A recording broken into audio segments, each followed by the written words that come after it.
자, 하나님 말씀입니다. 하나님 말씀 에스겔 29장 1절에서 7절을 봉독해 주시기 바랍니다. 열째 해 열째 달 열두째 날에 여호와의 말씀이 내게 임하여 이르시되 인자야 너는 애굽의 바로 왕과 온 애굽으로 얼굴을 향하고 예언하라. 너는 말하여 이르기를 주 여호와께서 이같이 말씀하시되 애굽의 바로 왕이여 내가 너를 대적하노라. 너는 자기 강들 가운데 누운 큰 악어라. 스스로 이르기를 나의 이 강은 내 것이라. 내가 나를 위하여 만들었다 하는도다. 내가 갈고리로 내 아가미를 깨고 너의 강의 고기가 내 비늘을 붓게 하고 내 비늘에 붙은 강의 모든 고기와 함께 너를 너의 강들 가운데에서 끌어내고 너와 너의 강의 모든 고기를 들어 들에 던지리니 내가 지면에 떨어지고 다시는 거두거나 모으지 못할 것은 내가 너를 들짐승과 공중의 새의 먹이로 주었음이라. 애굽의 모든 주민이 내가 여호와인 줄을 알리라. 애굽은 본래 이스라엘 족속에게 갈대 지팡이라. 그들이 너를 손으로 잡은즉 내가 부러져서 그들의 모든 어깨를 찢었고 그들이 너를 의지한즉 내가 부러져서 그들의 모든 허리가 흔들리게 하였느니라. 아멘. 아멘. 자, 오늘은 애굽을 향한 메시지입니다. 애굽을 향한 메시지. 하나님은 계속해서 일곱 나라에 대해서 에스겔을 통해서 예언을 합니다. 에스겔은 어디에 선지자인데 포로 시대, 바벨론의 포로지에서의 선지자입니다. 그러니까 정말 힘든 에스겔 선지자는 아내가 죽었는데도 울지 말라고 그러니까 못 울어요. 이렇게 참 슬픈, 어떻게 보면 슬픈 선지자인데도 그래도 하나님 사명을 끝까지 잘 감당을 합니다. 그래서 하나님께서는 이 에스겔을 통해서 예언한 나라들이 있습니다. 암몬, 모압, 에돔, 블레셋 25장에서 예언을 했고 26장에서 28장은 드로에 대해서 우리가 지난주까지 살펴보았고 그 다음에 29장부터 32장까지는 애굽에 관련된 내용입니다.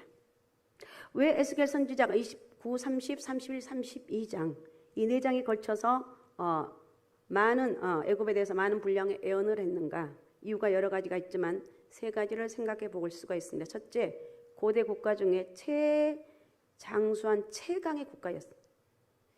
최강의 국가가 하나님의 심판을 받아 망해서 미약한 국가가 되었습니다. 지금 이름도 없이 사라졌습니다. 애굽은 나일강을 끼고 있었고 나일강은 삼각주가 형성되어 있어 비옥한 땅입니다. 그래서 많은 사람들이 이곳에 정착했고 고대 문명을 이루었습니다. 비옥한 땅이라서 침공도 많았는데 이 침공을 막기 위해서 강한 군사력을 갖고 있던 나라이기도 합니다. 그리고 BC 3000년부터 큰 문명을 이루었습니다. BC 2700년부터 BC 2200년까지 애굽에 위대한 건축이 있었는데 바로 피라미드예요. 아무도 애굽이 망하리라고는 상상할 수 없는 상황에서 에스겔 선지자는 애굽은 망할 것이다. 그리고 미약한 나라가 될 것이다. 이렇게 예언하고 있어요. 엄청나죠? 이 당시 이렇게 예언한다는 것은 있을 수 없는 일이야. 근데 에스겔은 하나님 말씀하시니까 그 말씀을 그대로 전하고 있어요. 두 번째, 이스라엘과 가깝게 지내기 때문인데 창세기 12장에 보면 아브라함이 가나안 땅에 갔을 때 큰 기근이 들어서 애굽에 가서 쌀을 얻어옵니다. 이스라엘 백성은 배고프면 항상 애굽에 갔어요. 애굽은 곡창지대가 있어서 쌀이 많았어요. 요셉이 총리가 된 것도 애굽이었죠. 요셉의 영고로 야곱의 아들들이 애굽의 고센에 정착해서 400년 이상 살았고 200만 가구 인구를 가진 큰 나라를 이루어 나옵니다. 그리고 이스라엘 백성이 칠흑을 경험했던 현장이었고 하나님의 명령에 대항하는 바로왕을 향해서 7가지 재앙을 내린 것도 애굽이었습니다. 솔로몬은 애굽과 친화 정책을 펼치고 애굽 바로왕의 딸을 아내로 삼았습니다. 애굽은 이스라엘을 도와주기도 하고 빼앗아 가기도 했어요.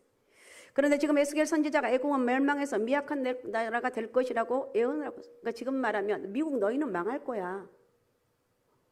너희 머지않아 망할 거야. 이런 얘기. 엄청난 일이에요. 에스겔 선지자가 예언했던 당시 애굽은 바벨론 느부갓네살 왕과 전쟁을 했습니다. BC 605년에 갈그미스 전투인데 애굽의 바로 느고는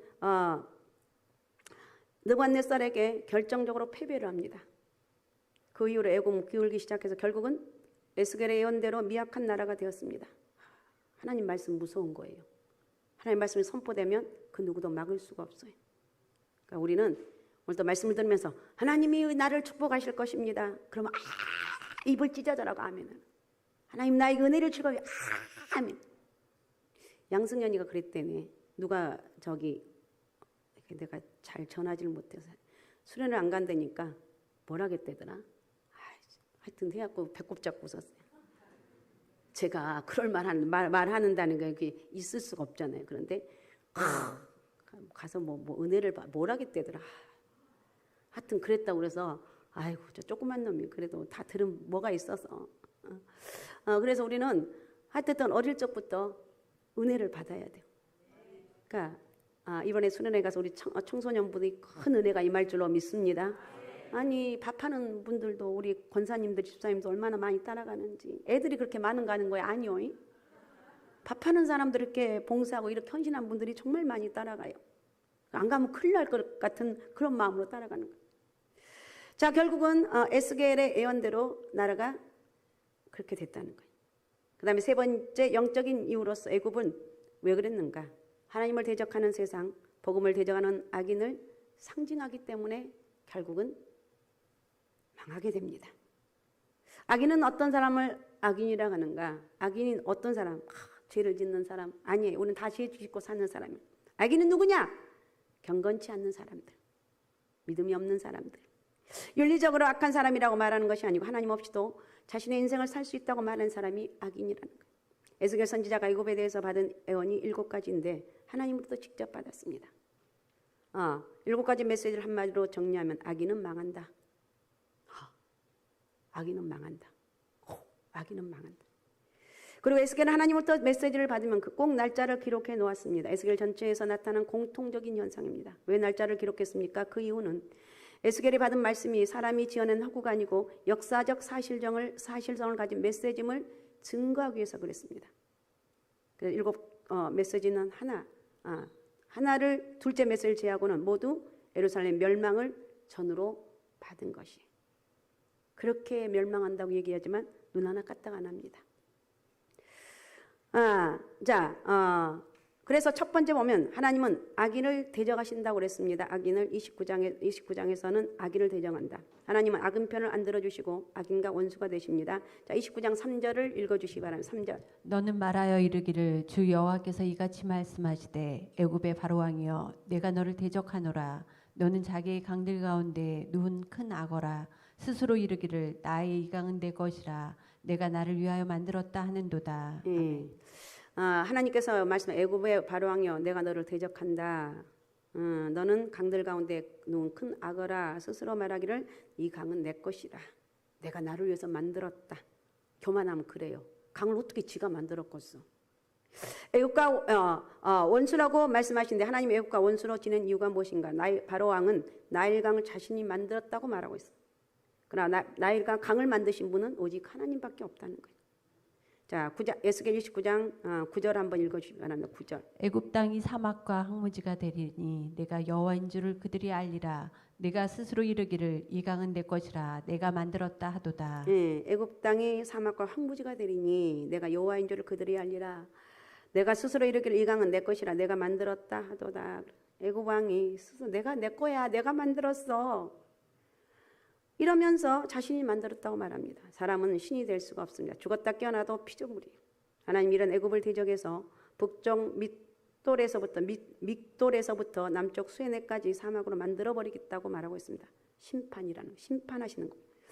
신약 성경에 보면 헤롯 왕이 연설을 합니다. 반짝반짝한 옷을 입고 연설하는데 햇빛이 비쳐서 더 반짝반짝합니다. 사람들이 이것을 보고 인간이 아니고 신이라고 말합니다. 헤롯은 진짜 하나님인 것처럼 하다 결국은 하나님의 글을 쳐서 벌레 먹어 죽고 옛날 성경엔 충이 먹어서 죽었다고 그랬어요. 별거 아니요. 사람 죽는 거. 벌레 한번 먹으면 독이 심한 뱀에게 물려도 금방 죽어. 별거 아니라니까요. 신이 아닌 존재가 신인 것처럼 행동하면 하나님 원수가 되는 거예요. 그러므로 하나님 유다 백성에게 애굽을 의지하지 말라고 그렇게 얘기합니다. 왜? 자, 6절 한번 읽어주시기 바랍니다. 6절. 애굽의 모든 주민이 내가 여호와인 줄을 알리라. 애굽은 본래 이스라엘 족속에게 갈대 지팡이라. 갈대 지팡이나 갈대 지팡이. 또 3절도 읽어주기 바랍니다. 3절. 저 이사야 31장 3절. 애굽은 사람이요 신이 아니며 그들의 말들은 육체요 영이 아니라 여호와께서 그의 손을 펴시면 돕는 자도 넘어지며 도움을 받는 자도 엎드려져서 다 함께 멸망하리라. 아멘. 그러니까 우리는 나는 오직 하나님만 의지합니다. 우리 하나님만, 나는 내 인생의 주인은 오직 하나님밖에 없습니다. 하나님 은혜를 주셔야만이 나는 살 수가 있습니다. 이런 고백을 난 할 수 있는데 이렇게 하지 말고 늘 어릴 적부터 나는 하나님 은혜로 산다는 이런 고백을 하시라는 거예요. 알았습니까? 나는 하나님의 은혜로 산다는 거예요. 하나님은 세상을 대적하시고 악인을 대적하신다는 거. 그 다음에 두 번째 하나님은 악인이 쌓은 재물을 의인에게 주신다고 말하고 있는데 둘째 메시지는 느부갓네살 왕이 BC 586년 예루살렘을 멸망시킵니다. 그리고 하나님이 느부갓네살 왕에게 두로도 치라고 말씀하셨어요. 두로는 예루살렘에서 서북쪽으로 160km 떨어진 해안 국가입니다. 두로는 육지에 있는 도시도 있고 바다에 있는 도시도 있는 이중 도시라고 그럽니다. 두로가 얼마나 방어력이 좋은지 13년을 포기하고 공격에서 멸망시켰습니다. 멸망할 수 없는데 너는 멸망할 것이다 하나님 말씀하시니까 멸망을 당한 거예요. 느부갓네살 왕은 두로를 치면서 얼마나 고생했는지 머리털이 무지러지고 어깨가 벗겨졌다고 29장 18절 한번 권사님 29장 18절 읽어주세요. 29장 18절. 인자야 바벨론의 느부갓네살 왕이 그의 군대로 두로를 치게 할 때 크게 수고하여 모든 머리털이 부지러졌고 모든 어깨가 벗어졌으나 그와 군대가 그 수고한 대가를 두로에서 얻지 못하였느니라. 네, 얼마나 고생했는지 머리털이 무드러지고 하여튼 어깨가 벗겨졌어요. 어떻든 그런데 13년 만에 두로를 멸망시켜 보니까 두로에는 아무것도 남은 것이 없었습니다. 하나님 이렇게 수고한 느부갓네살 왕에게 애굽을 주시겠다고 말씀하셨는데 이것이 19절인데 자 19절도 한번 읽어주시기 바랍니다. 그러므로 주 여호와께서 이같이 말씀하셨느니라. 내가 애굽 땅을 바벨론의 느부갓네살 왕에게 넘기리니 그가 그 무리를 잡아가며 물건을 누락하며 빼앗아 갈 것이라. 이것이 그 군대의 보상이 되리라. 네, 보상해 준다고 말하고 보상. 하나님은 세세하게 이렇게 말씀하고 있습니다. 자, 전도서 2장 26절도 읽어주시 바랍니다. 하나님은 그가 기뻐하시는 자에게는 지혜와 지식과 희락을 주시나 죄인에게는 노고를 주시고 그가 모아 쌓게 하사 하나님을 기뻐하는 자에게 그가 주게 하시지만 이것도 헛되어 바람을 잡는 것이로다. 네, 하나님은 우리가 하나님을 위해서 수고하면 반드시 보상해 주신다. 할렐루야. 반드시 보상해 주신 여러분. 그래서 할 수만 있으면 내가 할 게 무엇인가? 집에서 좀 게으름 피운다 할지라도 내가 교회에서 뭘 해야 될 것인가? 내가 뭘 봉사할까? 이걸 찾아다니면서 하는 거예요. 그러면 봉사할 일이 눈에 띄면 확 낚아치는 거예요. 이거 내가 할 거예요. 꼭 대가를 바라는 거 아니지만 그래도 우리 사람은 대가를 바라보잖아요. 이걸 하는 거예요. 끝까지 하다 보면 하나님이 그 길을 활짝 열어주신다는 거예요. 그 다음에 악인과 동행하는 자는 모두 함께 망하는데 이게 30장에 나오는 말씀인데 애굽을 심판할 때 애굽과 동맹한 나라들이 함께 망한다는 것이 구스는 에티오피아고 부스는 리비아고 루스는 리디아고 굽은 아프리카 오지의 나라입니다. 이들은 애굽과 동맹한 나라로서 하나님 애굽을 심판할 때 함께 심판하신다는 거예요. 우리 성도님들은 살아가면서 지연, 학연, 사업의 이유, 정치적 이유로 악인과 동행하지 마십시오. 의인으로 혼자 살더라도 악인과 동행하면 안 되는 거예요. 인생 중에 비열함이 높아지고 악인이 곳곳에서 날뛴다고 말하고 있는데 시편 12편 8절을 읽어주세요. 비열함이 인생 중에 높임을 받는데 악인들이 곳곳에서 날뛰는도다. 네, 악인들이 곳곳에서 날뛴다는. 그래서 우리는 기도하면서 하나님 오늘 하루도 인도해 주세요. 그러니까 이번 수련회 때 가서 우리 학생들이 은혜를 다 받아서 여러분들이 나중에 나라 민족을 위해서 다 일하는 멋쟁이들이 되시라는 거예요. 할렐루야. 내가 어떻게 내가 하는 게 아니라 하나님이 나를 통해서 일하시는 거예요. 그래서 우리는 어느 몸에 가든지 기회주의적인 사람들이 있습니다. 이 말은 무슨 말인가? 악과 의를 따지지 않고 많은 편에 씁니다.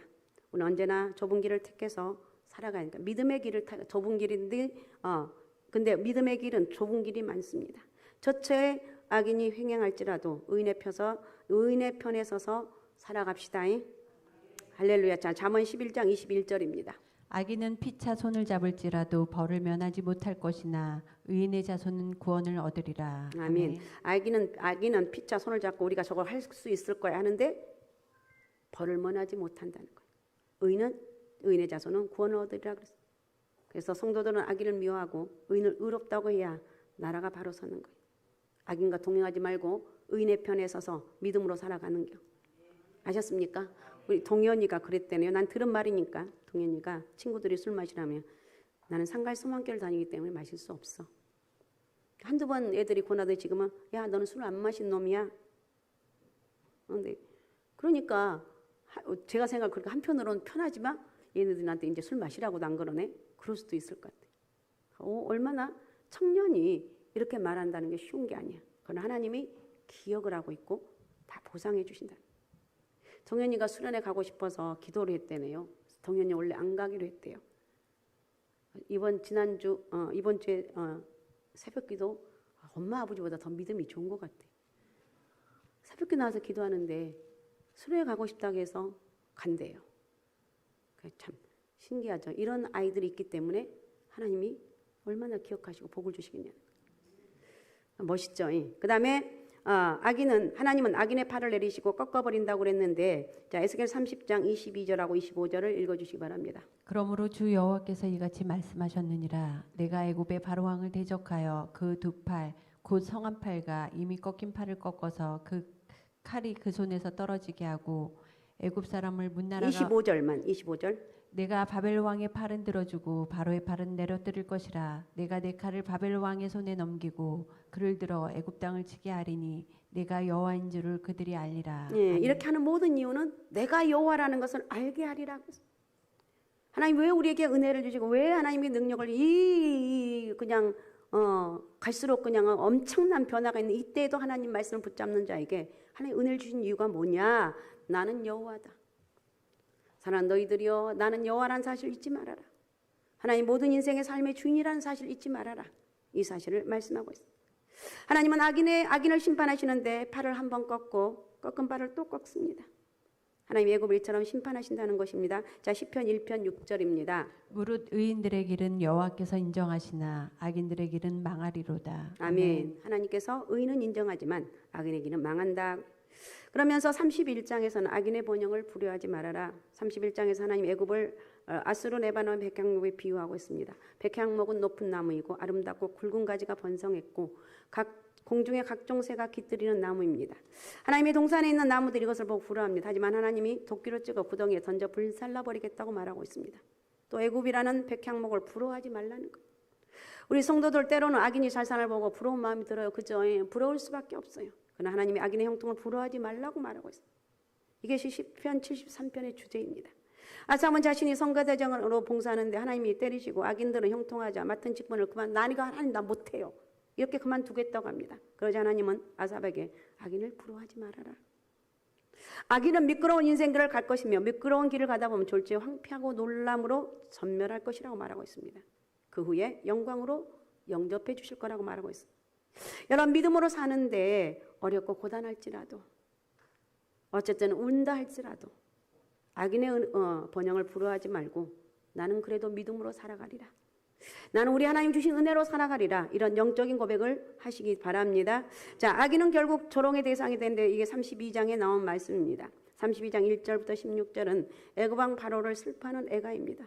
멸망을 진심으로 슬퍼한 노래고 멸망을 조롱하는 노래인데 자 32장 2절 3절을 읽어주십시오. 인자야 너는 애굽의 바로왕에 대하여 슬픈 노래를 불러 그에게 이르라. 너를 여러 나라에서 사자로 생각하였더니 실상은 바다 가운데 큰 악어라. 강에서 튀어 일어나 발로 물을 휘저어 그 강을 더럽혔도다. 주 여호와께서 이같이 말씀하셨느니라. 내가 많은 백성이 물을 거느리고 내 그물을 내 위에 치고 그 그물로 너를 끌어오리로다. 아멘. 아멘. 악어는 이빨이 강하기 때문에 그물로 잡지 않고 창으로 잡는다고 그러죠.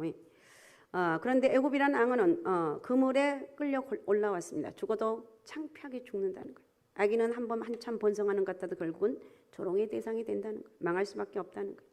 그리고 중요한 것은 뭐냐? 악인은 죽어서 지옥에 간다. 믿지 않으면 지옥에 간다는 거예요.